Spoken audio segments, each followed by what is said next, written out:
ದಕ್ಷಿಣ ಕಾಶಿ ಮೈಸೂರು ಜಿಲ್ಲೆ ನಂಜನಗೂಡಿನ ಶ್ರೀಕಂಠೇಶ್ವರ ಸ್ವಾಮಿ ದೇವಸ್ಥಾನದಲ್ಲಿ 2025ನೇ ಸಾಲಿನ ಗಿರಿಜಾ ಕಲ್ಯಾಣ ಮಹೋತ್ಸವಕ್ಕೆ ಗುರುವಾರ ರಾತ್ರಿ ಅದ್ದೂರಿಯಾಗಿ ತೆರೆ ಎಳೆಯಲಾಯಿತು.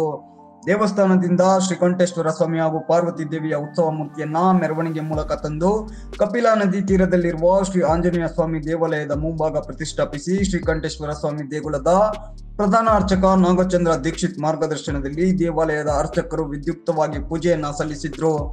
ನಂತರ ವಿವಿಧ ಪುಷ್ಪಗಳು ಹಾಗೂ ವಿದ್ಯುತ್ ದೀಪಗಳಿಂದ ಅಲಂಕೃತಗೊಂಡಿದ್ದ ಯಾಂತ್ರಿಕ ದೋಣಿಯಲ್ಲಿ ಉತ್ಸವ ಮೂರ್ತಿಯನ್ನ ಪ್ರತಿಷ್ಠಾಪಿಸಿ ಪೂರ್ವ ಪಶ್ಚಿಮವಾಗಿ 3 ಸುತ್ತು ಪ್ರದಕ್ಷಿಣೆ ಹಾಕಿಸುವ ಮೂಲಕ ನದಿ ದಡದಲ್ಲಿ ನೆರೆದಿದ್ದ ಜನರಿಗೆ ತೆಪ್ಪೋತ್ಸವ ವೀಕ್ಷಿಸಲು ಅನುವು ಮಾಡಿಕೊಡಲಾಯಿತು. ನಂತರ ಕಪಿಲಾ ನದಿಯ ದಡದಿಂದ ಉತ್ಸವ ಮೂರ್ತಿಯನ್ನ ವಾಪಸ್ ಹೊತ್ತು ತಂದು ದೇವಾಲಯದ ರಥ ಬೀದಿಯಲ್ಲಿ ಮೆರವಣಿಗೆ ಮಾಡಿ ಅನಂತರ ವಾಪಸ್ ದೇವಾಲಯಕ್ಕೆ ಕೊಂಡೊಯ್ಯಲಾಯಿತು.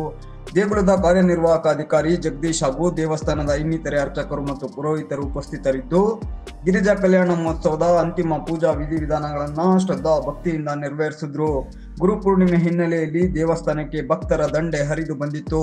ಸರ್ವಾಲಂಕಾರ ಭೂಷಿತ ಶ್ರೀಕಂಠೇಶ್ವರ ಹಾಗೂ ಪಾರ್ವತಮ್ಮನವರ ಈ ಬಾರಿಯ ಗಿರಿಜಾ ಕಲ್ಯಾಣ ಮಹೋತ್ಸವ ಯಾವುದೇ ವಿಘ್ನಗಳಿಲ್ಲದೆ ವಿಜೃಂಭಣೆಯಿಂದ ನೆರವೇರುವ ಮೂಲಕ ಸಂಪನ್ನಗೊಳ್ತು. ಇನ್ನು ದೇವಸ್ಥಾನದ ಆವರಣದಲ್ಲಿ ಭರತನಾಟ್ಯ ಸೇರಿ ವಿವಿಧ ಸಾಂಸ್ಕೃತಿಕ ಕಾರ್ಯಕ್ರಮಗಳನ್ನ ಕೂಡ ಹಮ್ಮಿಕೊಳ್ಳಲಾಗಿತ್ತು.